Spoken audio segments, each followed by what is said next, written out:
Em março, a Câmara dos Deputados aprovou o texto base do projeto de lei que autoriza o trabalho terceirizado de forma irrestrita para qualquer tipo de atividade. Os críticos ao governo de Michel Temer veem nesse projeto o risco de perda de direitos trabalhistas, além da possibilidade de piores condições salariais e de trabalho. Mas afinal, o que muda com a aprovação dessa lei? E para discutir esse projeto de lei da terceirização do trabalho, o Conexões recebe hoje a advogada trabalhista Juliana Mendonça. Olá, Juliana, obrigada pela sua presença. Eu que agradeço o convite. E também contamos com a presença de Mauro Ruben, que é presidente da Central Única dos Trabalhadores em Goiás. Olá, Mauro, obrigada novamente pela presença. Muito obrigado pelo convite, estaremos sempre à disposição. Bom, para começar, o que significa essa lei da terceirização? É um projeto de 1998, se não me engano.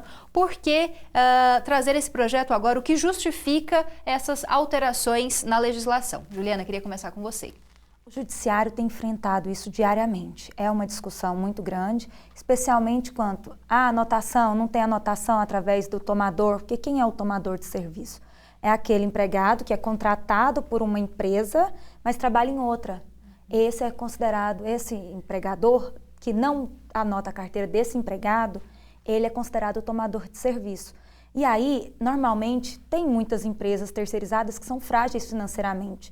E aí, diariamente, tem sido na justiça requerendo o vínculo de emprego com o tomador e não com quem contratou. Então, essa discussão que tem vindo há muito tempo, está no TST a discussão há muito tempo já, diariamente, e aí acredito que tenha sido o momento mais apropriado para que os deputados tenham votado e agora para a sanção do presidente. E esse projeto prevê, mais ou menos de forma geral, o que, Juliana? Porque hoje é através de uma súmula. O que é súmula? A súmula não é lei. O judiciário vai fazendo como se fosse uma emenda na legislação para poder direcionar as pessoas o melhor caminho. Então, não tem uma legislação, tem uma súmula que direciona. Essa súmula hoje, ela prevê que você possa terceirizar atividades meio, não podendo terceirizar a atividade fim. O que seria atividade meio nesse caso? Por exemplo, aqui a gente está numa faculdade. A faculdade não poderia, na legislação, no costume atual, não poderia terceirizar os professores, mas poderia terceirizar a vigilância, a alimentação, a limpeza. Já com esse projeto de lei, poderia terceirizar inclusive professores. Mauro, queria que você também desse a sua posição, por que retomar esse projeto de quase 20 anos? Do ponto de vista mais técnico, jurídico, vamos dizer assim, a doutora Juliana pontuou o que acontece. Mas como nós temos que analisar sobre um contexto diferente, nós passamos hoje no Brasil, primeiro que resgatar o de 98 foi com medo das ruas. Como agora, nesse mês de março, a sociedade, os movimentos sindicais, o movimento popular começaram a colocar mais gente na rua, dia 8 de março, dia 15, previsão agora para dia 31 também. A população está começando a acordar de que essa história de afastar uma presidente eleita, constituir um grupo golpista na sociedade, no Congresso, fazer com que mudanças que alinham o Brasil ao retrocesso do neoliberalismo, que já foi, inclusive, descartado na Europa. A Europa passou por um processo desse, já está sentindo o drama, né? E eles resgatam esse projeto de 98 para poder ganhar tempo, né, para agilizar o tempo que eles precisam para evitar que a sociedade acorde. E aí, me desculpe, só para completar, e eles acabam resgatando uma coisa que era pior ainda do que o projeto que nós, da CUT e outras centrais também, condenávamos já, que era o projeto da reforma trabalhista que está tramitando também, né, e outros projetos, inclusive um do Sandro Mabel, que foi autora, foi deputado aqui por Goiás, né, que é uma lástima, um desastre, mas esse, da época de Fernando Henrique, piora muito mais a situação, né, ao ponto da gente vai chegar a uma situação que nós vamos ter uma fábrica sem empregados, né, uma escola sem professor. E veja bem, esse é o drama que nós vivemos hoje. E esse projeto também atenta contra as leis trabalhistas? Muita gente diz que ele rasga a carteira de trabalho. Como é que você percebe essa afirmação? Bom, primeiro basta vocês verem, apesar de que esse é um ambiente diferente de trabalho, como são os terceirizados aqui hoje. Aqui mesmo, né? Eu digo onde eu trabalho na prefeitura, na UPA lá do Noroeste. Lá a limpeza é terceirizada. São trabalhadores já de segunda categoria. Então esses trabalhadores, o que rege a vida deles não é a CLT, apesar de eles serem contratados pela CLT. Mas o que rege a vida dele é o contrato que o gato, o intermediário, a empresa terceirizada tem com a empresa interessada. Então essa que é a vida. E aí com isto, todo o ciclo, que já é difícil para as mulheres trabalharem, né? As terceirizadas é mais difícil ainda, eles com certeza perdem, aí vai dizer, não perdem 13º, perdem férias, perdem licença maternidade, né?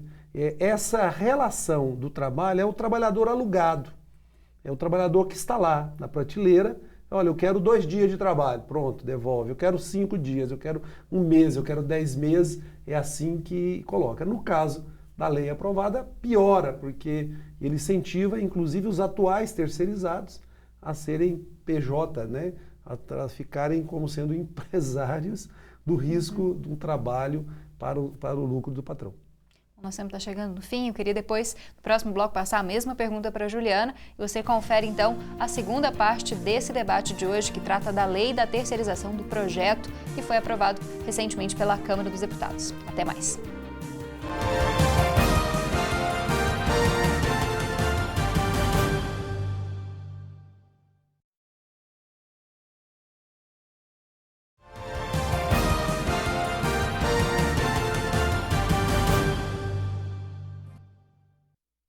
Conexões de hoje está debatendo o projeto de lei de terceirização do trabalho proposto pelo governo Michel Temer e que tem causado polêmica. Por isso, nós recebemos aqui a advogada trabalhista Juliana Mendonça e também Mauro Ruben, que é presidente da Central Única dos Trabalhadores em Goiás, a CUT Goiás. Bom, Juliana, prometi que ia passar a pergunta para você, então queria saber a sua opinião em relação aos direitos trabalhistas. De que forma que a lei da terceirização atinge esses direitos? Eu discordo um pouquinho do Dr. Mauro pelo seguinte sentido. O empregado continuará tendo direito a 13º, férias, ele vai ter uma carteira assinada, ele vai ter férias, FGTS, INSS, tudo recolhido como qualquer outro empregado. No entanto, eu acredito, confirmo a formação do doutor, na minha opinião, que pode sim haver uma precarização. Precarização por quê? Porque existe certas categorias que são muito fortes. Ou seja, se elas são muito fortes, elas são muito caras para o empregador, porque às vezes a jornada dela é reduzida, às vezes ela tem um auxílio, benefícios grandes como auxílio funeral, auxílio maternidade, com valor diferenciado para as crianças dos empregados nas escolas, alguns direitos que ficam caros para o empregador. Tipo direitos de juízes, a população entende melhor. Tem algumas categorias que têm realmente benefícios maiores que outras, e será que esse empregado dessa terceirizada, ele não vai fazer parte dessa categoria? Ele vai fazer parte do sindicato da categoria dos terceirizados. E, logicamente, que o empregador ele vai balançar isso. Será que vai ficar mais caro para mim eu manter esse empregado contratado por mim ou manter ou contratar uma terceirizada para baratear meus custos? Todo mundo está visando lucro nessa história. Então, eu vejo que vai ter a precarização nesse sentido. Agora, não perder direito de anotação em carteira, FGTS, 13º, férias e todos os demais direitos, não. É que na prática, a rotatividade é tão grande que esse ciclo de vida de um trabalhador, que, por exemplo, na carteira assinada diretamente com a empresa, é em média de 6 anos, mas com os terceirizados é em média de 2 anos e 7 meses, e alguns casos, como o call center, que nós temos aqui 40 mil, quase 50 mil trabalhadores em Goiás, esse tempo é de 7 a 8 meses de rotatividade. Então, diante disso, na prática, ele não vai completar 1 ano para tirar férias, né? É muito difícil os direitos que já estão consolidados na CLT ser aplicado ali. Porque o princípio da terceirização é redução da folha de pagamento. Ele não tem essa história de melhor qualidade de serviço, não tem essa história de especialização. E pelo contrário, o que a gente vê o trabalhador terceirizado são os riscos que ele corre. Ele adoece mais, ele morre muito mais, né, porque ele tem um local de trabalho piorado do que aquele que é diretamente da empresa. Mauro, e esse projeto de lei, ele permite que as empresas demitam funcionários e contrate pessoas jurídicas, né, os PJs, como você disse antes, sem garantias trabalhistas? Isso é verdade? Isso aí já é o passo mais avançado, porque nós, a CUT, estamos chamando para a escravidão no Brasil. A escravidão está sendo reaplicada. E eu quero aqui aproveitar o grande alcance da nossa TV, da UFG, que é um orgulho estar aqui, para poder nós denunciarmos esses 8 deputados federais que aqui em Goiás votaram pela escravidão do povo, do trabalhador, da população, né? Nós temos 8 deputados que votaram esse projeto. Esse projeto, ele só tem um único objetivo, de reduzir custo, e ele vai piorar para a sociedade. Então a população vai ter menos dinheiro na mão do trabalhador, né? Então aquele empresário que vende calça, camisa, relógio, ele também vai sofrer com esse processo, né? Nós estamos numa situação. E aí, quando pega para, além de terceirizado, né, como acontece hoje com os médicos e muitos outros profissionais da saúde lá no UGOL, que é um hospital público, que foi construído com o dinheiro do povo, mas lá é terceirizado, lá não é nem o contrato de um gato. Me permita falar assim para o linguajar, para o nosso telespectador ouvir. Não é nem um intermediário. Lá eles querem que seja um CNPJ, né? Que a pessoa institua uma empresa própria, ele sendo um empresário dele mesmo, né? Para não ter nem a obrigação de pagar algumas verbas trabalhistas, né, doutora? E esse é um problema que nós vivemos e é muito grave. E fica a pergunta, como é que vai ficar daqui 20, 30, 40 anos essas pessoas para aposentarem? Doutora Juliana, como é que você entende a questão também do PJ, né, da pessoa jurídica, da constituição de uma empresa formada por uma pessoa só, com CNPJ, para prestar serviços? Eu entendo como fraude. A pejotização, que já é reconhecida como fraude na Justiça do Trabalho, é uma fraude. Primeiro, para você ser reconhecido empregado, você tem que ter 5 requisitos. Quais sejam? Subordinação, habitualidade, onerosidade. A habitualidade é aquela que você está lá diariamente. Onerosidade, que você receba do empregador, que você seja mandado, que seria a subordinação. Ser pessoa física. Se você tem todos os requisitos, porém retira a pessoa física para a pessoa jurídica para quebrar esse vínculo de emprego, isso aí é uma fraude. E a gente entende que a pejotização, e o judiciário também entende dessa forma, que deve ser excluído a caracterização da PJ e reconhecido o vínculo de emprego. Mas será que esse novo projeto ele pode facilitar que isso ocorra ou não está previsto? Não acredito nessa parte, não. Nessa parte de facilitar a pejotização, não. Ele facilita no projeto que aprovou, sim. Facilita, porque, na verdade, como nós vivemos um momento de graves ataques aos direitos do povo brasileiro. Montou-se uma maioria de 320 deputados federais e, nesse sentido, eles querem levar ao limite extremo, né, a estruturação do Estado que protege o trabalhador que está sendo destruído.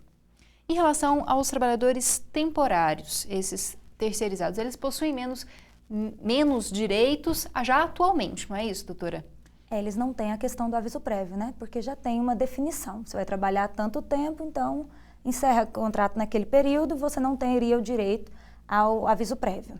Com a PL, né, a projeto de lei, aumentou, elasteceu, que antigamente seria 3 meses, aumentou para 6 meses, prorrogáveis por mais 90 dias. Então seriam ao todos aí cerca de 3 meses desse contrato temporário. A mais, né? Sim. E isso pode diminuir ainda mais esses direitos, doutora? Você se dedica mais tempo a uma empresa, você sai dela sem aviso prévio, às vezes correndo o risco de não encontrar outro emprego tão cedo? Você fica, de certa forma, você fica desamparado. Mas você sabe que você inicia e tem um término garantido. O que você acha dessa questão dos contratos temporários, Mauro? Terrível, terrível, né? Porque nós temos aí 9 meses de contrato temporário que uma empresa pode perfeitamente nunca ter um trabalhador definitivo, né?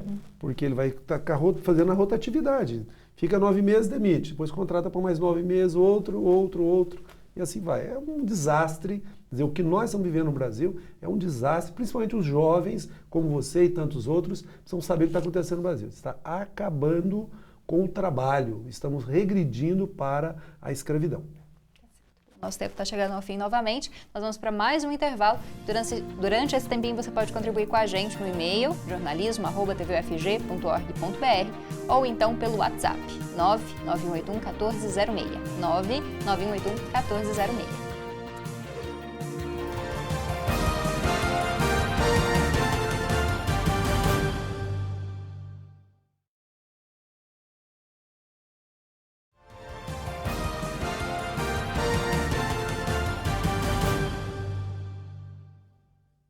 Conexões está de volta com o último bloco de hoje.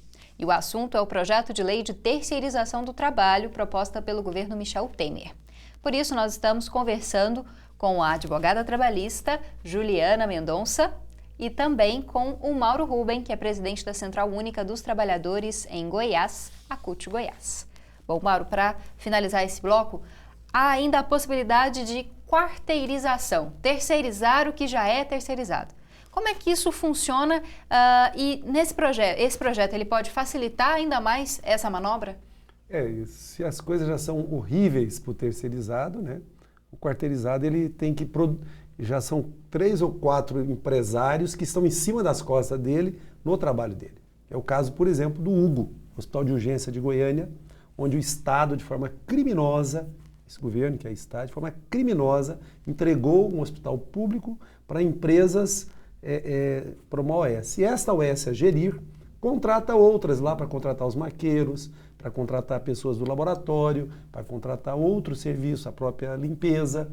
Né? E o interessante, que nós já estamos aí estudando, é interessante que no caso da saúde, que é o Hugo, HDT, HGG, vários hospitais, eles têm uma única quarteirizada para determinados serviços.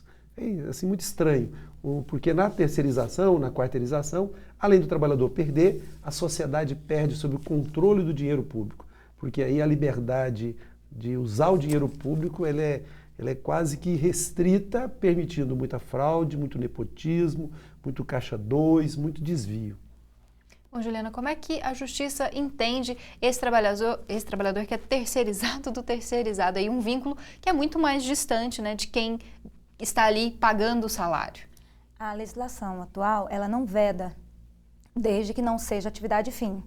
No entanto, é como o Dr. Mauro disse, tem esse problema mesmo de fiscalização, fica cada dia mais longe esse empregado da questão da saúde da empresa.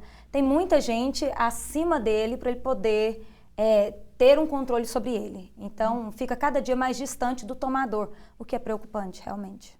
Para esse novo projeto, existe um tempo para que, caso haja algum tipo de desvio, que o trabalhador ele procure a justiça para obter o que ele necessita da terceirizada e, se não conseguir, que ele procure ali o tomador, né, como você mesma disse. Esse tempo, às vezes, ele não pode até dificultar para o trabalhador que pode ficar cansado de procurar na justiça, pode achar que nada vai ser resolvido. Isso também não dificulta a vida do trabalhador? Dificulta na execução, né, no recebimento, porque ele vai ter que entrar contra o empregador dele, né, que é a terceirizada, e somente se essa terceirizada não conseguir pagar, não tiver bens de forma alguma, o que demora um bom tempo para se localizar, para se verificar toda essa inadimplência, né, aí que vai poder chamar a tomadora para poder pagar. Então, assim, realmente é um tempo maior, mais tempo para contraditório, para ampla defesa. Então, esse empregado, com certeza, nesse momento, ele sai prejudicado. Exatamente. E lembrando que o trabalhador vai recorrer o que é direito dele. Ele não vai lá inventar que ele tem que aumentar o salário dele. Ele vai lá dizer assim, olha, eu trabalhava no risco de vida lá, então eu tenho ou insalubridade, periculosidade, eu tenho para receber, eu tenho hora extra. Verbas devidas, né? Então, de fato, agora imagina com a quarteirização, né? Porque aí é uma via sacra maior ainda. Então, é grave, né, muito grave, e nós entendemos que a sociedade, os jovens que estão entrando no mercado de trabalho agora, isso é um assunto que deve ser muito discutido e deve participar, inclusive, das manifestações, das paralisações, das greves, porque nós temos que barrar isso. Nós não podemos deixar o Brasil retroceder, né, para virar um país aqui literalmente um país de interesse daqueles grandes empresários que querem reduzir os custos e também, é claro, que todo o dinheiro que é enxugado do trabalhador e da produção, ele vai para a especulação, vai para os grandes grupos especulativos no Brasil e fora. Bom, Mauro, em relação ao direito de greve, também existem algumas cláusulas que dificultam um pouco a greve pode ser considerada abusiva e o trabalhador pode ser demitido.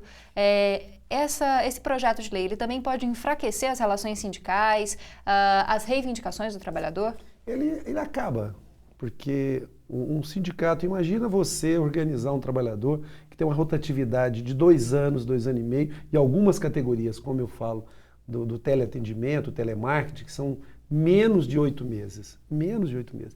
Então é uma categoria que nunca vai conseguir se organizar, não vai ter força para se defender. Né? Na prática, acaba o direito de greve.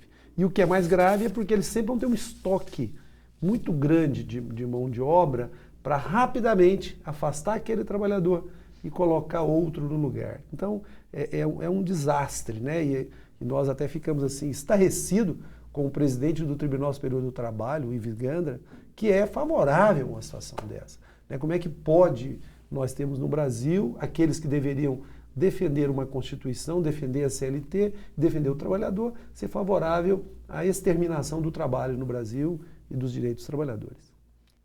Também em relação ao direito de greve, como que o advogado trabalhista, a Justiça do Trabalho entende essa possível alteração? O que me preocupa nesse caso seria porque os empregados, eles não teriam mais tanta força sindical, realmente. Porque eles, por exemplo, no caso do professor, voltando àquele exemplo, tem os sindicatos professores. Se esses professores passarem a ser de categoria de terceirizados, eles não vão se juntar como professores, eles vão estar em outra categoria. E assim, eles não vão conseguir lutar pela categoria, porque eles deixam de ter a categoria profissional deles. Porque eles têm que seguir o sindicato do empregador, ele não segue o sindicato dele, entendeu? E existe um sindicato dos terceirizados? Existe. Hoje, no caso, seria somente das atividades meio. Sindicatos terceirizados da saúde, da limpeza e conservação. Então, existe sim. E só lembrando também, né, doutora?